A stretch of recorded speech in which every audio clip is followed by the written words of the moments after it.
Shalom Bapak Ibu Saudara, senang sekali kita bisa sama-sama kembali beribadah ya, tentunya dengan keluarga kita. Ya, hari ini kita mau memuji dan menyembah Tuhan. Kenapa kita mau memuji Tuhan? Karena di Mazmur 150 ayat 6 berkata, biarlah segala yang bernafas memuji Tuhan. Haleluya. Kita memuji Tuhan, kita mau menyembah Tuhan karena Dia adalah Allah yang dahsyat. Mari kita mau sama-sama beribadah kepada Tuhan, kita mau datang kepada Tuhan. Tuhan, terima kasih pada hari ini kami mau datang beribadah kepada Engkau Tuhan. Biarlah kami boleh mengalami dalam pujian dan penyembahan kami. Terima kasih Tuhan, hanya di dalam nama Tuhan Yesus Kristus kami berdoa dan mengucap syukur. Amin.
Tiada yang seperti Engkau Tuhan.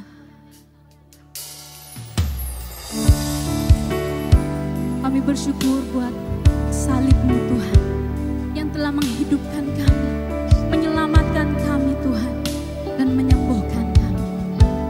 Kami memuji-Mu Tuhan.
kekuatan salib-Mu yang menjadi kekuatan di dalam hidup kami.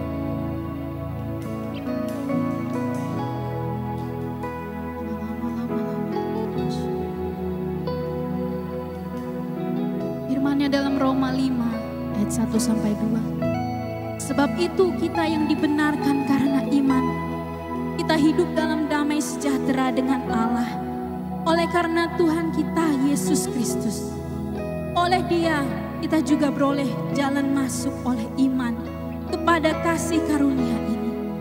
Di dalam kasih karunia ini kita berdiri dan kita bermegah dalam pengharapan akan menerima kemuliaan Allah. Salib-Mu adalah kekuatan kami. Salib-Mu adalah jaminan kami. Kami dapat memandang hari esok dengan penuh pengharapan, dengan penuh sukacita. Dan hidup kami adalah bukti kesetiaan-Mu Tuhan yang besar. Di sepanjang hidup kami akan berdiri menyaksikan kesetiaan-Mu Tuhan yang besar di dalam hidup kami. Dan hari ini kami letakkan segala pengharapan kami, segala pergumulan kami Tuhan di bawah salib-Mu. Karena kami percaya Tuhan, pengharapan di dalam Engkau tidak pernah mengecewakan kami. Pengharapan di dalam Engkau memberikan kami kekuatan Tuhan setiap hari. Hari ini kami memandang kepada salib-Mu. Kami memandang kepada salib-Mu Tuhan. Dari salib turun kekuatan yang baru. Dari salib-Mu berkat-berkat tercurah, menggantikan setiap kutuk Tuhan yang ada di dalam hidup kami. Salib-Mu memberikan kehidupan yang baru, pengharapan yang baru, sukacita, damai sejahtera di dalam hidup kami. Terpujilah nama-Mu Tuhan. Thank you Jesus. Thank you Jesus. Salib-Mu telah mengerjakan keselamatan yang besar bagiku. Ku berdiri menyaksikan Kau setia dan hidup dalamku.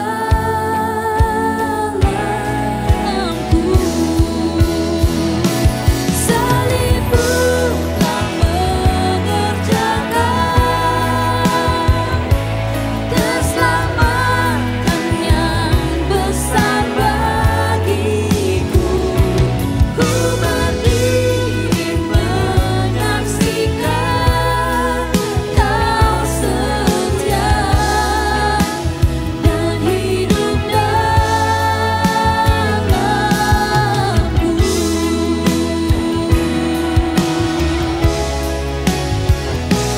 Ku berdiri menyaksikan Kau setia dan hidup dalamku.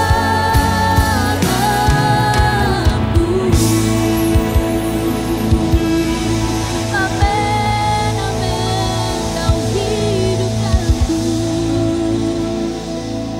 Terima kasih Tuhan. Selamanya di dalam hidup kami memuji Engkau Tuhan. Pujilah nama-Mu di dalam nama Yesus. Setiap kita yang menyembah Dia katakan, amin. Shalom jemaat Tuhan yang ada di Taman Palem. Saudara-saudara, hari ini kita mau sama-sama saudaraku mendengarkan firman Tuhan. Kita mau melanjutkan pembahasan kita bagaimana kita menjadi keluarga, komunitas yang tidak tergoncangkan. Yaitu kalau kita menjadikan Yesus sebagai Tuhan, penguasa tunggal dalam hidup kita.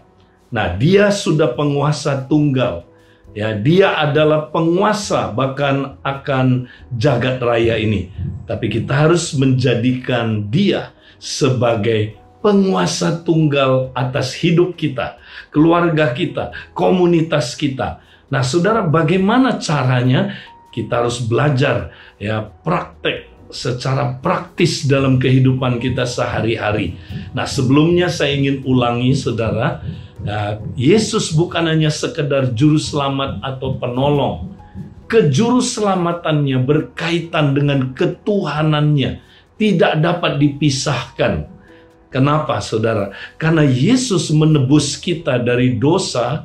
Dia mati di kayu salib, berkorban buat kita, memberi dirinya kepada kita, memberi nyawanya kepada kita, supaya kita, saudaraku, menjadi miliknya, supaya dia menjadi penguasa atas hidup kita.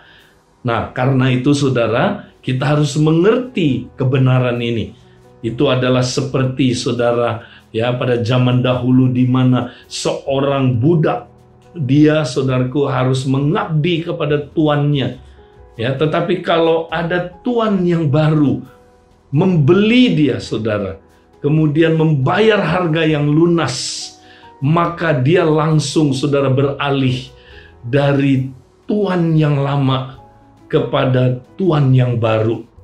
Nah, saudara, dia bukan milik tuan yang lama lagi, ya, tapi dia, saudara, milik tuan yang baru. Demikianlah Yesus datang ke dunia ini, saudara, menebus kita dari dosa.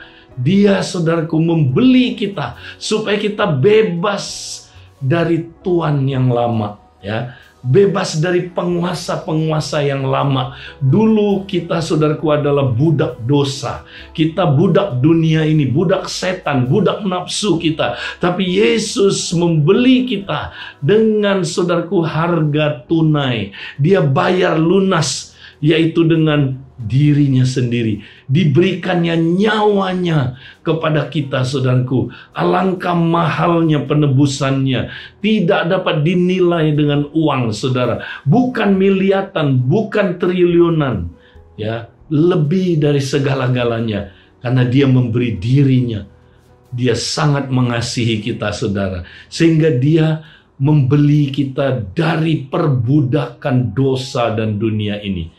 Sekarang, saudaraku, karena dia sudah bayar lunas segala sesuatu hutang hidup kita, saudara, kita menjadi milik dia. Kita bukan lagi budak dosa, budak dunia ini, budak setan dan nafsu. Kita sekarang, saudaraku, ya, dimiliki oleh Yesus. Dialah Tuhan kita. Dialah penguasa tunggal hidup kita. Karena itu kita pasti mau menyerahkan diri kita, mengabdi kepada dia, taat kepada dia. Saudaraku, itulah makna ketuhanan Yesus dalam hidup kita. Nah, sekarang bagaimana cara praktisnya sehari-hari, ya, kita menjadikan Kristus Yesus sebagai penguasa tunggal dalam hidup kita. Nah, saudara, ada dua langkah yang saya ingin bahas hari ini. Yang pertama, di dalam, saudaraku, 1 Petrus pasal yang ketiga ayat 15a. Di situ dikatakan, kuduskanlah Kristus di dalam hatimu sebagai Tuhan. Nah, saudara, apa artinya ini, saudara? Ya, nah, ini ditulis oleh siapa? Oleh Petrus.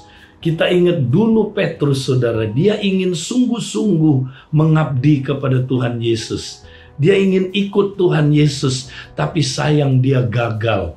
Bahkan dia menyangkal Yesus 3 kali. Alangkah sedihnya, saudara. Ya, tapi kemudian, saudara, Petrus menyadari, saudara, ada satu hal yang dia belum pahami. Dia belum paham bahwa Yesus bukan sekedar juru selamat atau penolongnya, tapi Yesus adalah Tuhannya. Makanya setelah Yesus mati dikubur, bangkit pada hari ketiga, kemudian hari Pentakosta Roh Kudus dicurahkan, saudara. Disitulah Petrus berkhotbah, khotbah dia yang pertama di hari Pentakosta, saudara, sehingga 3.000 orang lebih ditambahkan kepada, ya, saudaraku, mereka. Nah, apa khotbahnya? Inti khotbah Petrus, saudaraku, adalah tentang hal ini, saudara. Ya, dia berkata demikian, seluruh Israel harus tahu dengan jelas Dia harus tahu dengan jelas apa? Bahwa Yesus itu adalah Tuhan dan Kristus.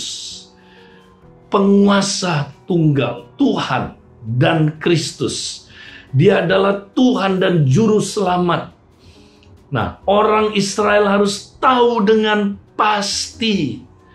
Saudara, ketika dia, saudaraku, sampaikan ini, saudara, orang Israel hatinya tertusuk.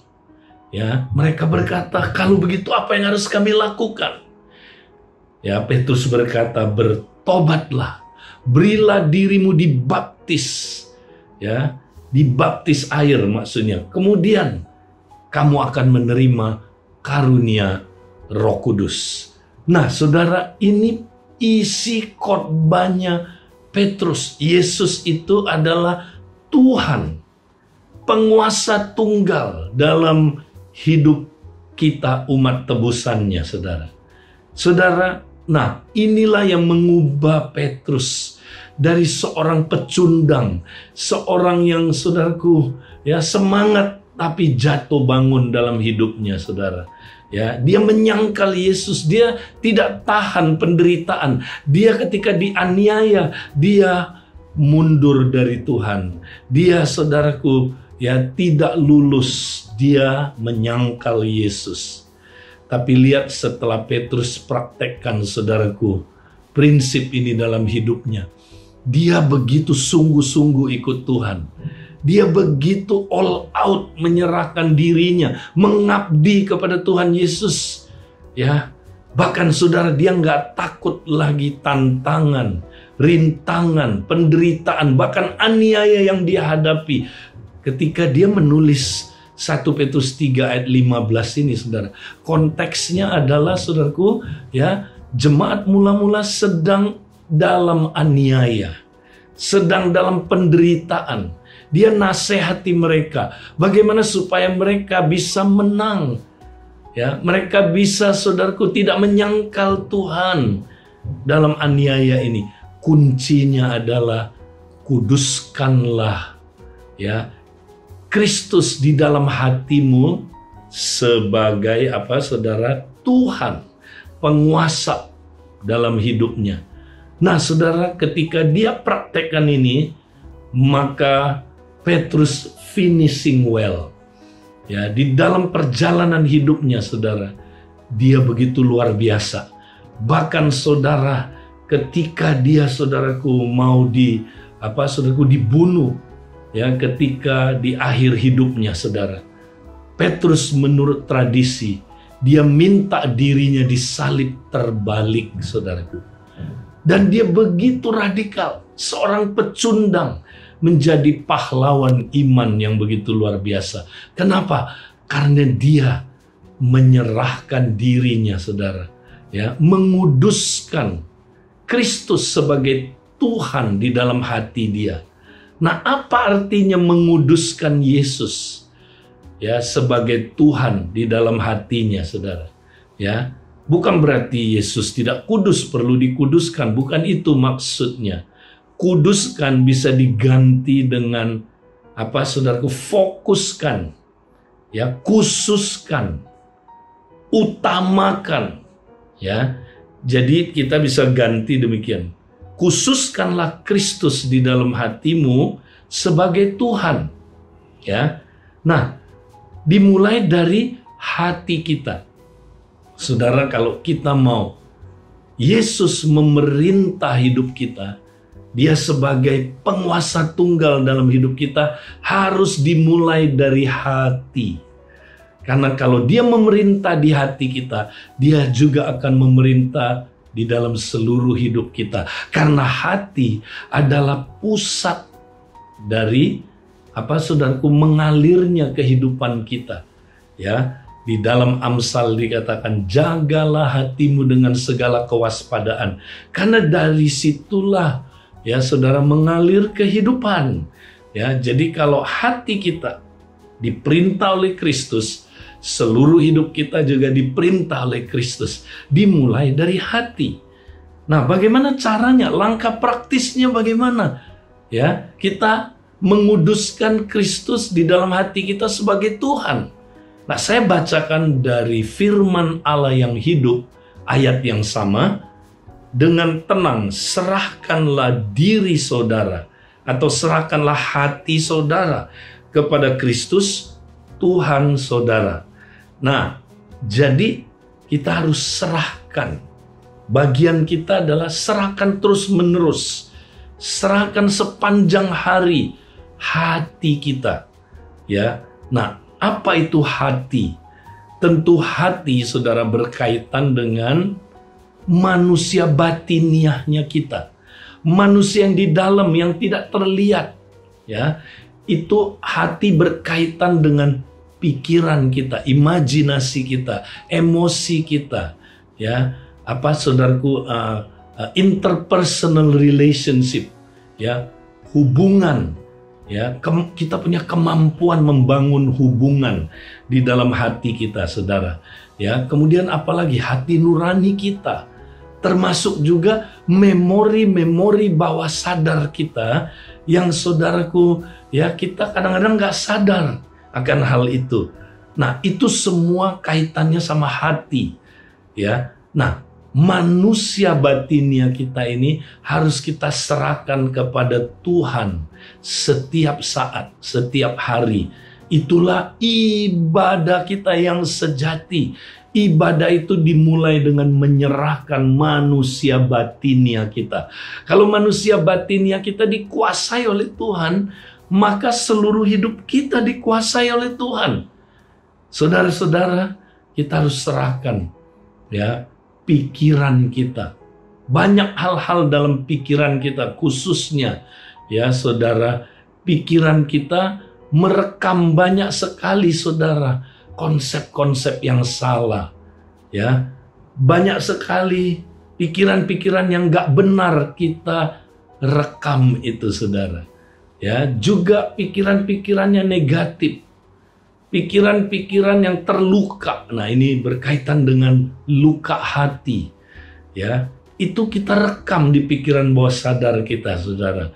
Ya, kita merekam banyak sekali, saudara, ya, memori-memori masa lalu di mana kita terluka, ya, di mana kita trauma. Kita mesti, saudaraku, serahkan itu. Ketika kita serahkan, Tuhan Yesus bertahta dalam pikiran dan memori bawah sadar kita. Sehingga kalau dia bertahta di situ, berkuasa, dia akan, saudaraku, mengubahnya. Ya, Roh Kudus akan mengingatkan kita kalau ada hal-hal yang tidak benar, saudara. Jadi, saudara, serahkan tiap hari. Kita juga mesti serahkan keinginan-keinginan kita. Ya, apakah keinginan-keinginan kita sesuai dengan kehendak Tuhan? Ya, saudara, kita serahkan. Ketika kita serahkan, Yesus bertahta di ruang keinginan itu, dan dia mengubah keinginan-keinginan yang duniawi, keinginan-keinginan yang egosentris. Dia ubah, saudaraku, menjadi keinginan yang dari Tuhan. Yesus berkata, makananku adalah melakukan kehendak Dia yang mengutus aku dan menyelesaikan pekerjaannya. Saudara, ketika Yesus menguasai keinginan kita, maka keinginan kita adalah keinginan Dia. Ya, keinginan untuk melakukan kehendak Tuhan, keinginan untuk menyelesaikan misi Bapa. Saudaraku, kita akan berubah. Ya, kalau kita menyerahkan keinginan-keinginan kita. Kita mesti menyerahkan, saudara, hati nurani kita. Hati nurani kita itu apa, saudara?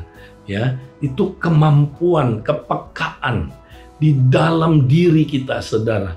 Sehingga, saudara, kalau hati nurani kita dikuasai, ya, diperintah oleh Kristus, hati nurani kita murni, peka. Ada banyak orang hati nuraninya kotor. Hati nuraninya nggak pernah dibersihkan, bagaikan toilet yang tidak pernah dibersihkan, tidak pernah disiram, bau, saudaraku, kotor. Maka izinkan Tuhan masuk ke ruang hidup kita ini, hati nurani kita, membersihkannya dari dalam, tapi perlu kerjasama kita, saudara. Kita perlu terbuka, hidup dalam terang, berani, saudaraku, jujur kepada Tuhan dan sesama. Ya, ketika kita jujur, terbuka, hati nurani kita, saudaraku, bersih, murni, tidak ada tuduhan lagi, sehingga saudara kita bisa berjalan ya di dalam Tuhan sampai finishing well. Saudara, masih ingat saudara, Paulus berkata kalau kita berjuang, 1 Timotius pasal 1, ya, itu harus dengan iman dan hati nurani yang murni. Beberapa orang menolak hati nuraninya yang murni, karena itu kandaslah iman mereka. Saudara, orang yang tidak jaga hati nuraninya terus murni, kandas imannya. Seperti kapal yang karam, tidak bisa lagi maju, ya, karam, stuck di sana, saudara. Walaupun angin bertiup, ya, saudaraku, memberi energi untuk dia jalan, dia nggak jalan-jalan. Kenapa, saudaraku, stuck? Karena hati nuraninya tidak murni. Itu sebabnya Paulus berkata, dia mau hidup senantiasa dalam hati nurani yang bersih, yang murni di hadapan Allah dan manusia. Saudara, kita perlu serahkan ruang hati nurani kita. Kita perlu serahkan, saudara, ya, di dalam diri kita ada imajinasi. Itu bagian dari manusia batinia kita. Apa yang kita, saudaraku, bayangkan, kita imajinasikan. Nah, saudara, seringkali yang kita imajinasikan adalah, saudaraku, gambar-gambar yang tidak senonoh. Ya, gambar-gambar cabul buat pria, ya, atau buat wanita, gambar-gambar yang romans, saudaraku, ya, tetapi yang, saudara, mengarah kepada apa, saudaraku, ya, percabulan. Nah, saudara, ini kita sering renungkan, ya, kita bayangkan, bahkan kita ciptakan, ya, image-image atau, saudaraku, citra-citra itu. Sehingga apa, saudaraku? Sehingga kita begitu dikuasai oleh image itu, dan kita tunduk kepada, saudaraku, gambaran itu, dan kita menyembah dia, dan lama-lama, saudaraku, kita melakukan perjinahan di hati kita. Ya, saudaraku, ada pria yang ngebayangkan, ya, istri tetangga lebih cantik dari istrinya. Dia lihat istri tetangga, wow, beda. Dia lihat istrinya, alamak, kok beda kali lah katanya, ya kan? Nah, dia mulai ngebayangin, saudara. Ketika dia mulai bayangin, dia sudah melakukan apa, saudara? Ya, perselingkuhan di hatinya. Ya, ada mungkin juga ibu-ibu, wanita-wanita yang membayangkan, wah, gantengnya artis, ya, drama itu. Dia bayangkan seandainya aku istrinya, dan dilanjutkan dengan bayangan-bayangan, gambar-gambar yang tidak senonoh. Saudara-saudara, itu perjinahan di hati kita. Itu sebabnya kita harus serahkan imajinasi kita, supaya yang kita bayangkan di situ bukan image, citra-citra yang, saudaraku, kotor, yang najis, yang tidak sesuai dengan kehendak Tuhan, tapi, saudaraku, ya, imajinasi kita, saudaraku, dikuduskan. Ya, nah ini dia, saudara, kuduskanlah Kristus di dalam imajinasimu sebagai Tuhan. Nah, praktekkan ini tiap hari.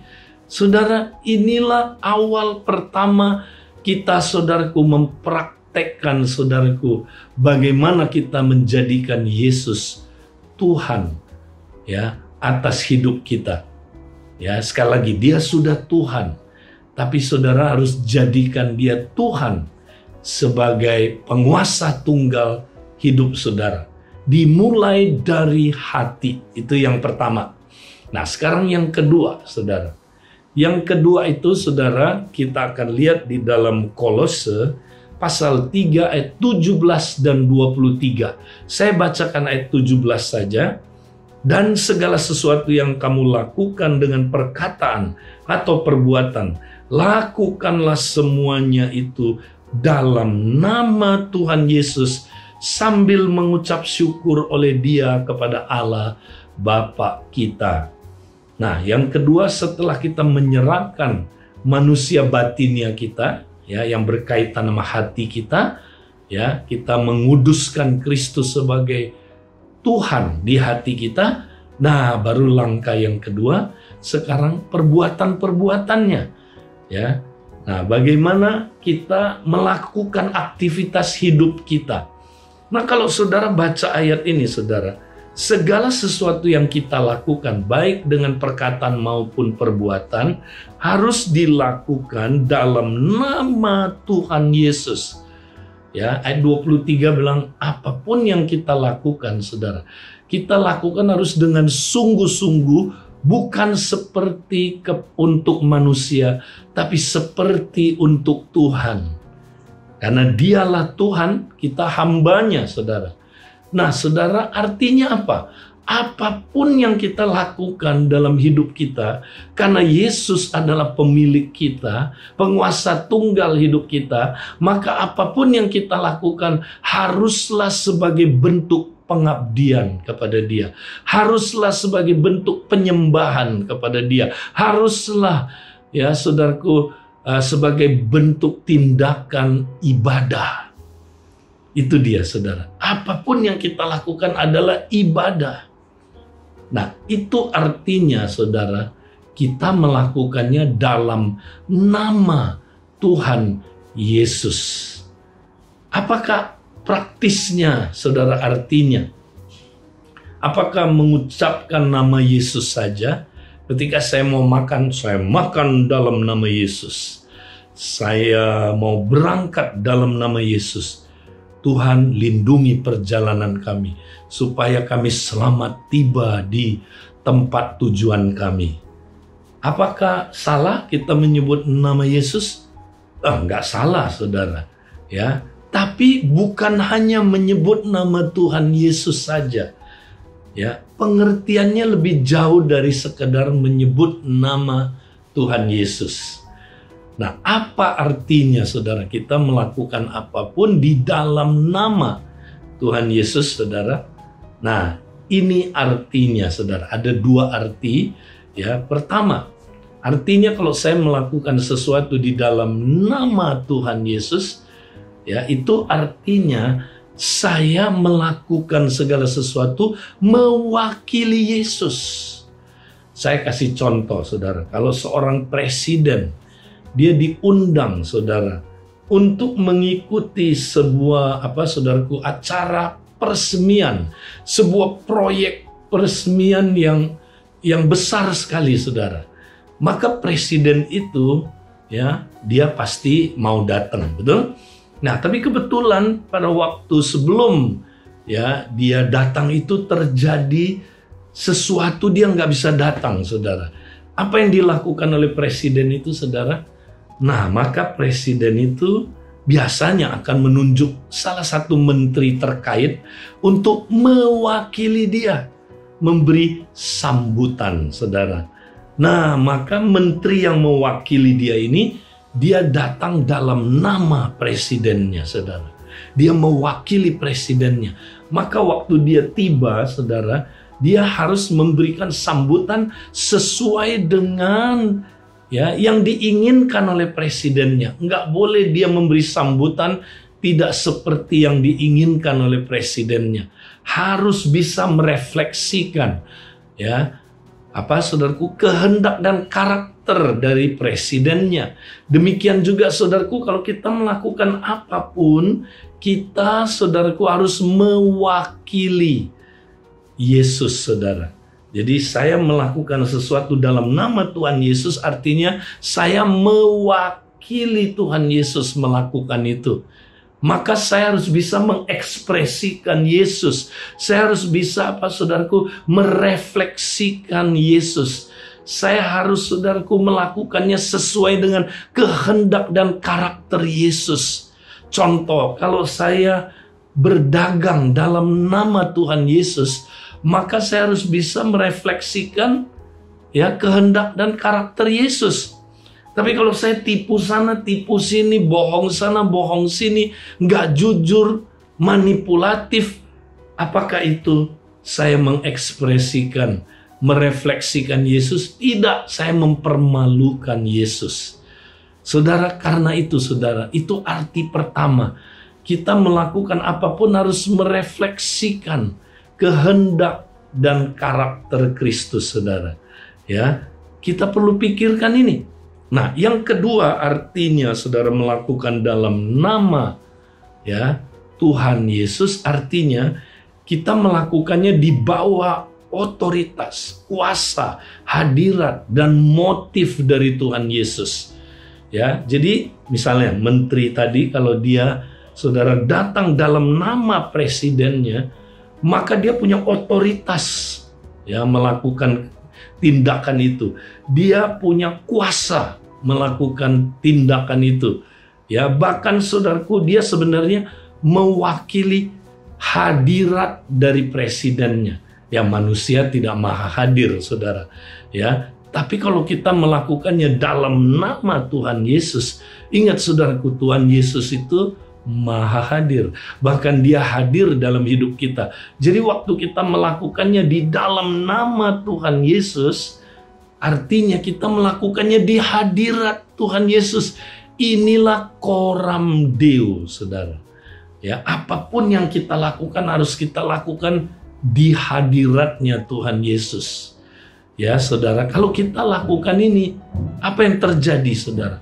Ada kuasa dalam ibadah kita.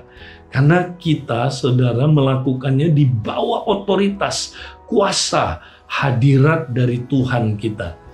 Ya, ini ibadah yang ada kuasanya. Nah, kalau orang melakukan sesuatu, saudara, ya tidak dalam nama Tuhan Yesus, nggak ada kuasanya. Ya, itulah yang saudaraku, ya Paulus katakan. Ya, pada akhir zaman ada orang yang secara lahiriah kelihatan beribadah, tapi menolak kuasanya. Ya, ada orang beribadah, berdoa, ya saudara, baca Alkitab, ya melakukan kegiatan-kegiatan sehari-hari dalam hidupnya, ya tapi nggak ada kuasa. Dia lakukan itu nggak ada kuasa, saudara. Ya, kenapa? Ya tadi itu, saudara. Ya, karena dia tidak melakukannya dalam nama Tuhan Yesus. Nah, satu lagi yang penting, saudara. Kalau kita lakukan dalam nama Tuhan Yesus, motif kita berasal dari Tuhan. Bukan motif yang manusiawi, saudaraku. Tapi motifnya motif yang benar. Nah, ibadah itu, saudara, kita udah belajar, harus ibadah karena. Kenapa kita beribadah? Karena Yesus sudah berkorban mengasihi saya. Sebagai balasan yang pantas akan kasihnya. Ya, saudaraku, itu reasonable. Saya pun mau ya mengabdi kepada dia. Apa saja yang saya lakukan, saya mau lakukan untuk dia. Ya, dengan kasih. Ya, saudara, itulah balasan yang pantas terhadap kasihnya. Respon yang pantas terhadap kasihnya. Ya. Nah, bukan hanya itu, saudara, ya, karena dia adalah Tuhan penguasa tunggal hidupku, maka aku mau taat kepada dia. Aku mau lakukan sebagai apa, saudaraku, tindakan yang layak. Karena dia adalah apa, saudaraku, penguasa tunggal hidup saya. Saya lakukan itu untuk dia. Saudara, kita mau taat. Nah, kalau yang demikian, saudara, kita melakukan ibadah karena. Tapi kalau kita bukan ibadah karena, ya kita akhirnya praktek ibadah supaya. Nah, ibadah supaya itu, saudara, ujung-ujungnya kita. Kenapa kamu beribadah? Oh, supaya diberkati, Pak Edi. Kenapa kamu ibadah? Ya, supaya kamu sukses, kaya, dilindungi Tuhan, bahagia. Ya, supaya hidup kamu lebih baik. Nah, supaya itu UUD, ujung-ujungnya daku. Diri kita. Itu self-centered tanpa kita sadari. Makanya orang yang melakukan ibadah dengan motif supaya, saudara, dia ya akan kecewa hidupnya. Dia akan, saudaraku, berhenti mempraktekkan ibadah, saudara. Atau sekalipun dia praktekin, gak ada kuasanya, saudara.